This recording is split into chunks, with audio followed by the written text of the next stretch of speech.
Thank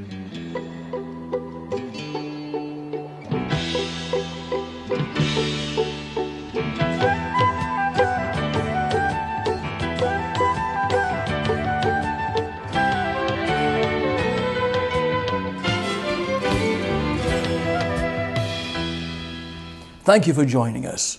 Our subject today is immigration and migration in general, which has historically played an immense role in the development of many countries, including the United States of America, Israel, and so many others. Immigration is a topic in the news today more than ever, with a lot of controversy in the United States, with so many people wanting to come here legally or as illegal aliens. Critics are saying that many of these become a burden on society. Yet on the other hand, there are many very successful, educated and wealthy people who would like to move here to the United States. And of course, most people are productive. Our guest today is Larry Behar, an outstanding community leader and prominent attorney who will share his views on these subjects following these messages. Healthcare costs are bankrupting America. The cause is federal overregulation. Unless a free market is restored, no one, including government, business, or individuals, will be able to afford the high cost of healthcare. My new book, Pharmocracy, exposes the corruption that causes needless suffering and death while our nation sinks into financial ruin. This essential book is only $24, and you'll also receive a free subscription to Life Extension magazine. Get your book today. Don't miss the Atlanta Sensational Summer Special. Book now and your fourth night is free. Plus, receive up to a $400 airfare credit, now including summer travel. And kids stay and eat free. Enjoy a taste of Atlanta's past, valued at over $150, with free drinks and tastings from select Atlanta's restaurants. Plus, free unlimited access to the largest water park and casino in the Caribbean. The Atlanta Sensational Summer Special ends soon.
I'm originally from Hollywood, Florida.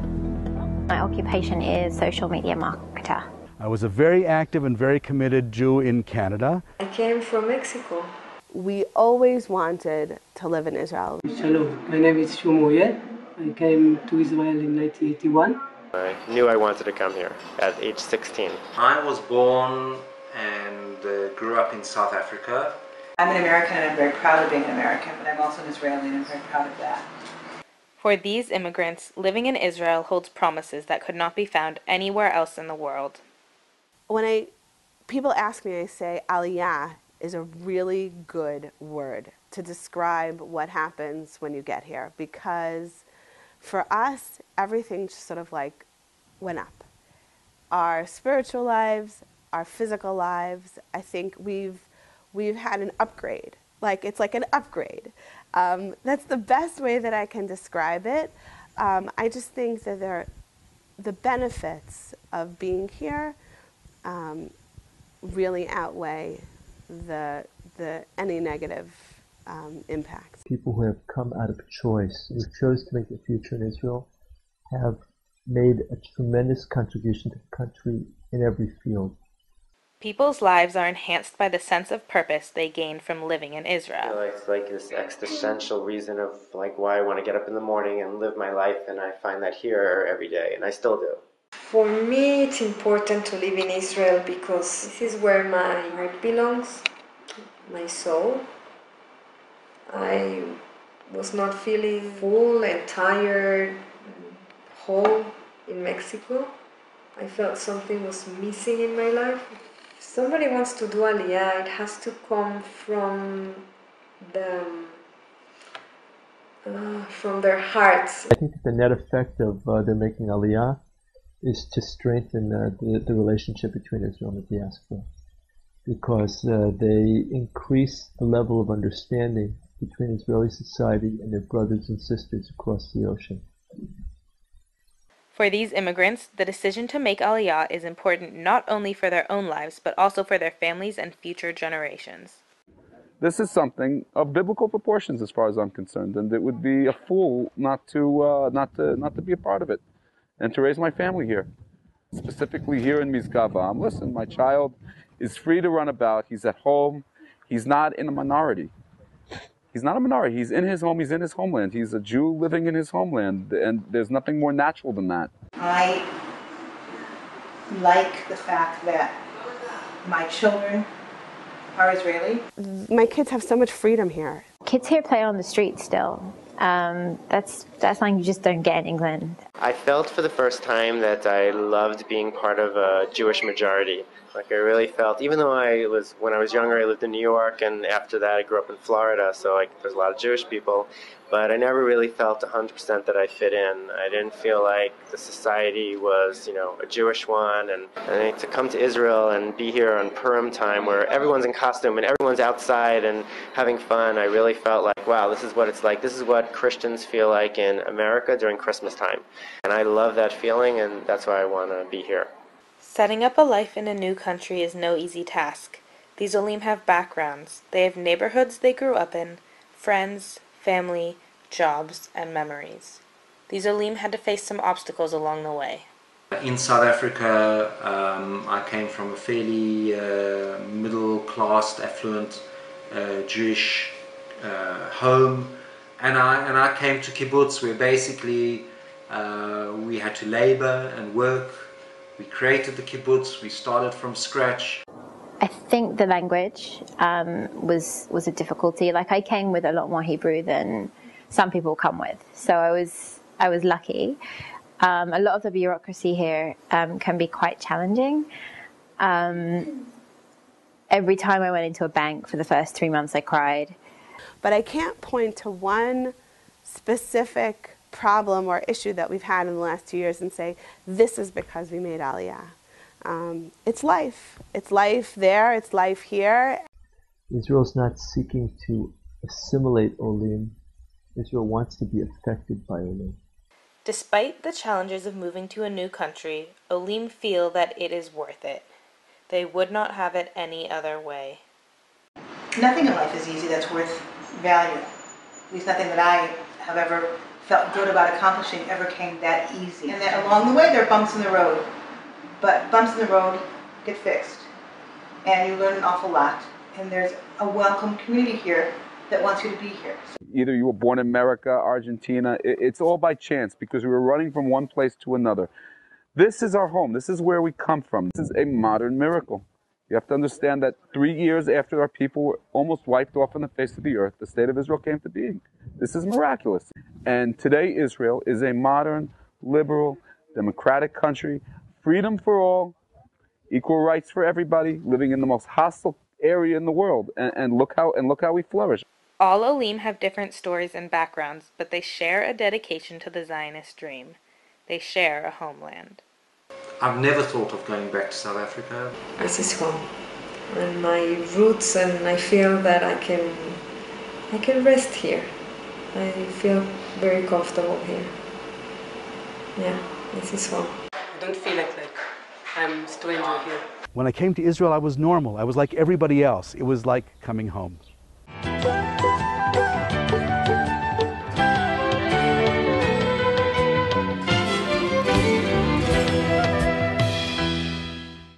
With us now is Larry Behar. Larry, it's a great pleasure to have you on the show. It's been a while. Thank you, Richard. It's a pleasure to be with you this morning. Today I'd like to talk with you about your area of professional expertise, that of immigration to the United States, and how the laws have evolved and changed over the years, and how you see the challenges facing the United States of America at this time in the subject area of immigration.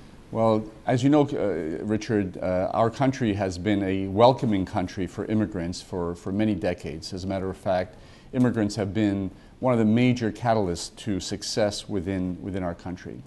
However, over the last few decades, the country's become more and more restrained as to its immigration policies, its interpretation of the laws, and its ability to attract the best and the brightest from around the world to be able to do it. Our law firm, which has been involved in immigration for the last 34 years, is now involved in an area of law called EB-5.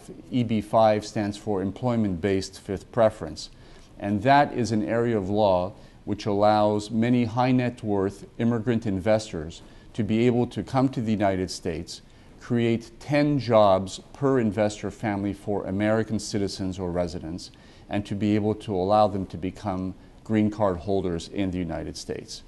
These are the type of people that we want to attract to the United States. They're usually educated, they're usually motivated, they come for the right reasons, their education of their children, or to start their lives again here in America. And they create jobs for America, which today is so important. They invest in commercial enterprises of all different varieties, and to allow them to be able to live anywhere in the United States and work anywhere in the United States. So this element of EB-5, which was created in 1990 through the statute, has been very popular, has created so far over 40,000 jobs for Americans, and has comprised of well over $2 billion of investment, of foreign direct investment in the United States. The types of projects that they're invested in vary from resorts to solar projects to high-rise office buildings to mixed-use projects, dairy farms and water production facilities. They have run the gamut, hotels from California to New York, and from New York down to Florida and Texas.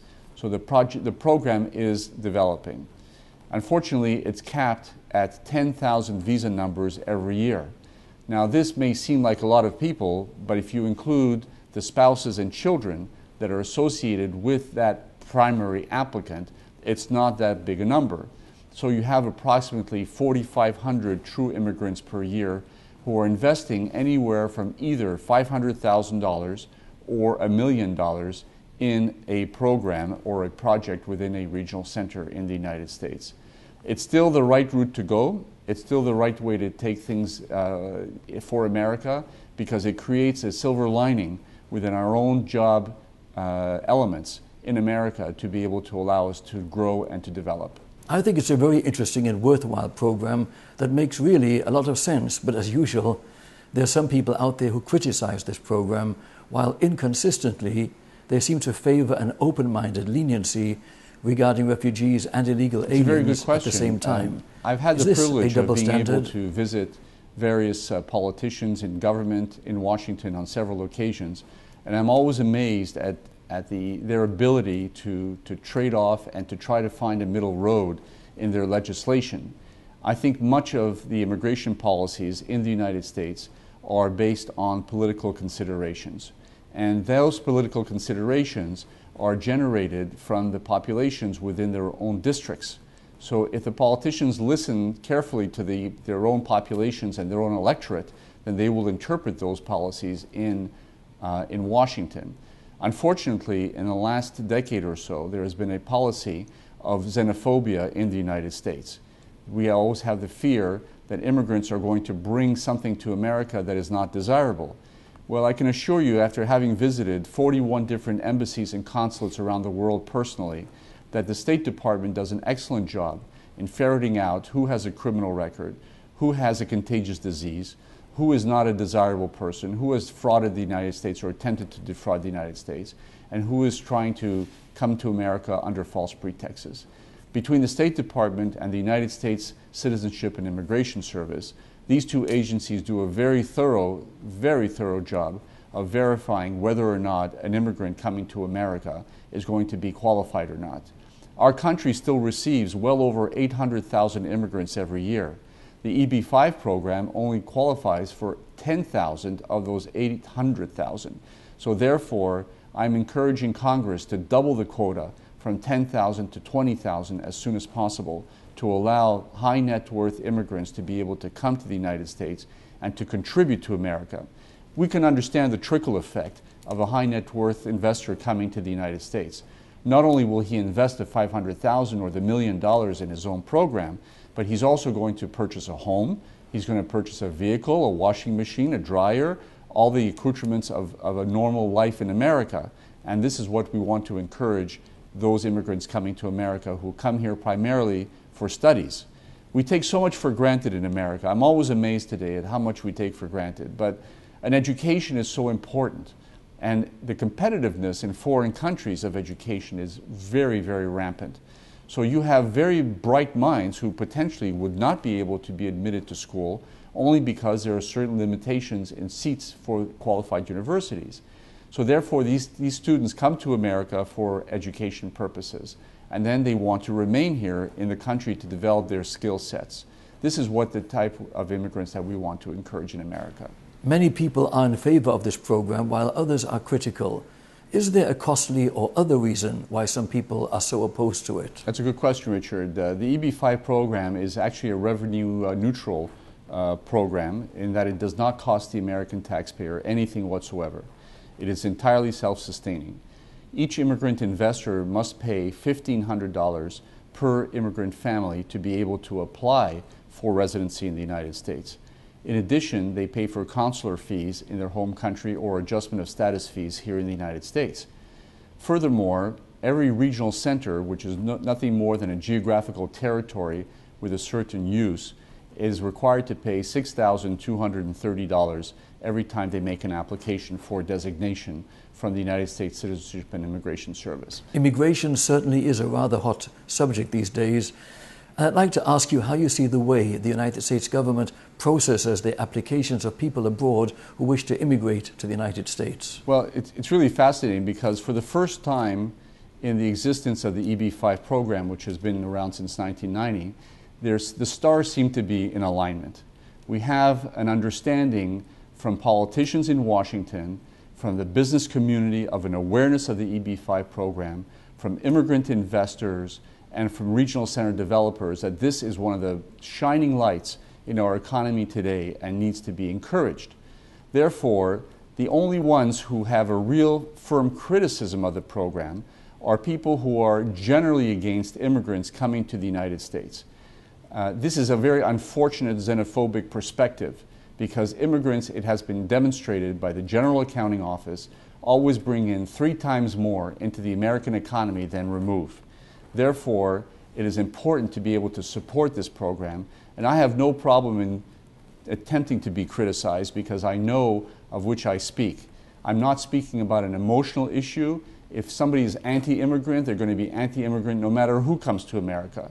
But this country is still a shining light to many countries. I was in China recently and in Korea recently.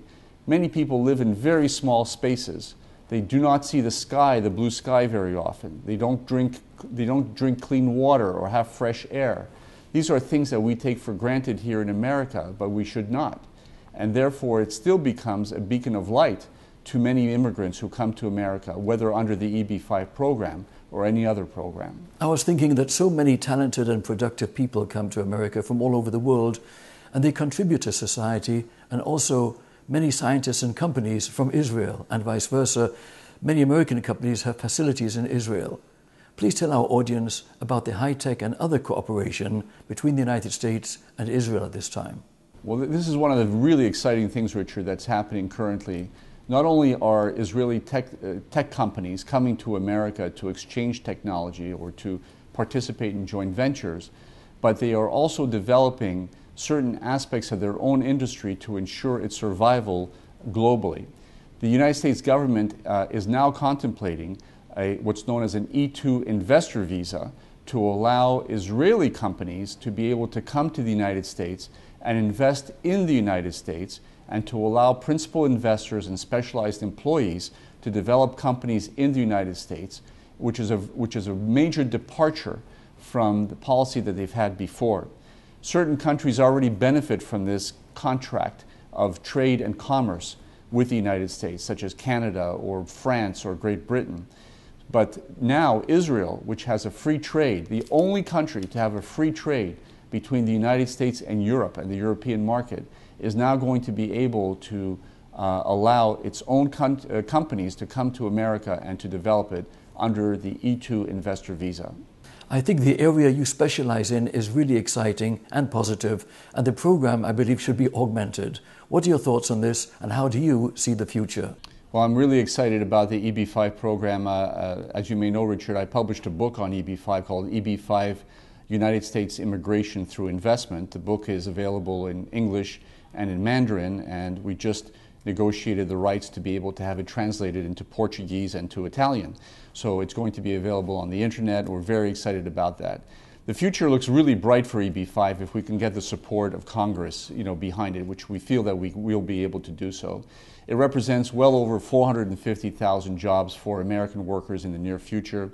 It represents well over $30 billion of capital going into American businesses here in the United States when they need it. American banks have been very restrictive in terms of helping American businesses to develop and grow. The EB-5 program has been a lifeline to many of these companies who are looking for capital to be able to survive and or to grow. So I'm very, very optimistic about the future. We need a certainty within the program for the future growth of the program. And I think that with the help of Congress and folks that are in the field and who really see the benefit of EB-5 as its notoriety is increasing, is going to be very, very helpful to an American economy and to our global economy. And certainly the participation of Israel as part of this growth is absolutely integral. Larry, this has been really very interesting, and I want to thank you for sharing your thoughts with me and our audience.